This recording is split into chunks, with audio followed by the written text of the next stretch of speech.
আসসালামু আলাইকুম। আশা করি সকলে ভালো আছেন এভরিওয়ান। আমি মানবিক মনির বাহারাম থেকে বিকালে বেলা একটু ভিডিওতে আসলাম। দেখতে পাচ্ছেন সবজির মধ্যে পানি দিচ্ছি। তো কীভাবে সবজি করি, পানি কিভাবে আসে, কিভাবে পলটগুলা বানাইলাম, তো একটু দেখানোর চেষ্টা করতেছি। সবাই ভিডিওটা দেখতে থাকুন, লাইক শেয়ার দিবেন, ফলো দিবেন। এই যে পানিটা ড্রেনের মধ্যে কার্পেট রাখা হচ্ছে যাতে ঘাস হাসিস না ওঠে, কারণ বারে বারে ড্রেনটা ভেঙে গেলে অনেক পরিশ্রম হয় বানতে। তো যার কারণে এমনভাবে কার্পেটটা দেওয়া হয়েছে ঘাস নাই বললেই চলে। পানিটাও খুব দ্রুত আসে আর পানিটা খুব জলদি করে পলটটা দেওয়া যায়। এই 3 হাত 4 হাত 5 20 হাত 22 হাত 25 হাত কিছু কিছু পলট এরকম লম্বা হচ্ছে। তো এগুলা যত চিকন হবে, যত ছোট ছোট হবে পলট, তো পানিটা দ্রুত যাবে।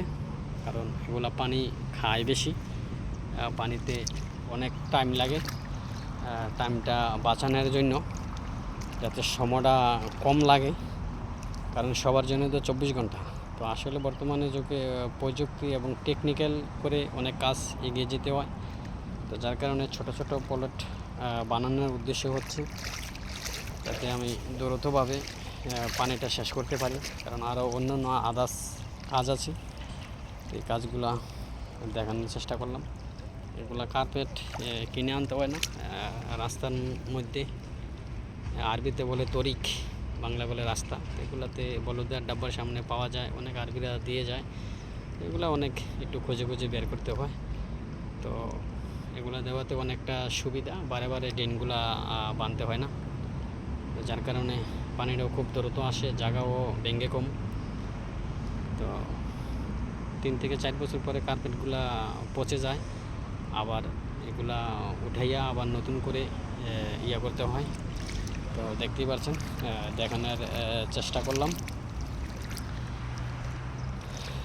তো বিকালবেলা সবজির কালার দেখেন, এটা হচ্ছে পালং শাক।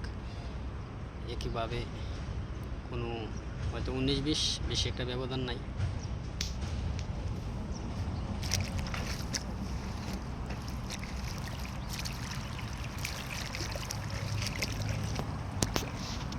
এটা দেখানোর চেষ্টা করলাম যে একদম কত সৌন্দর্যভাবে পালং শাক দেখেন। এটা পালং শাকের মতন সেম, এটাকে সাবানাক বলে। তো এটা একবার বীজ রোপণ করে 4 থেকে 5 বার যদি পোকামাকড়ে বেশি আক্রমণ না করে, তো এটা অনেকবার কাটিং দেওয়া যায়। তো এগুলো দেখানোর চেষ্টা করলাম। এটা হচ্ছে কিরিং শাক। এটা একটু গরম থাকতে বীজ রোপণ করেছিলাম, কারণ এটা শীত আইয়া সারলে বেশিরভাগ হইতে চায় না। তো গরমকালে এটা হয় বেশি। তো শীতের একটা বীজ আছে, গরমেরও একটা বীজ আছে।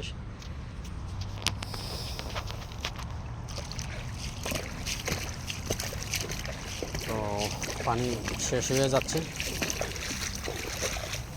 বিকালবেলা আরও অন্যান্য কাজ করবো।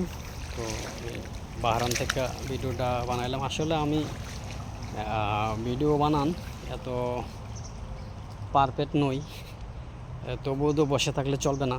কারণ ডাকে একটা কথা আছে যে নিজের সন্তান কানা হইলো বালা হইতে হইলো বাপ ডাকে। তো এই আর কি, নিজে যাওয়াই পারি করে যাচ্ছি। কারণ খারাপ হইতে হইতে একদিন ভালো হয়ে যাবে। তো মাজরাটার আশেপাশে আবার কিছু জঙ্গল আছে, গাছগাছরা আছে। তো এগুলো দেখানোর চেষ্টা করলাম। আসলে মানুষ কেউ শিখে আসে না, দুনিয়াতে আসার পরে শিখতে হয়। এগুলা খাজুরের চারা দেখতে পাচ্ছেন। চারাগুলা বাংলাদেশে একবার নিয়েছিলাম, তো বাঁচাতে পারি নাই। তো আবার পরবর্তীতে নেওয়ার চেষ্টা আছে। তো আজ ভিডিওটা এই পর্যন্তই, মোটামুটি 5 মিনিট হয়ে যাচ্ছে।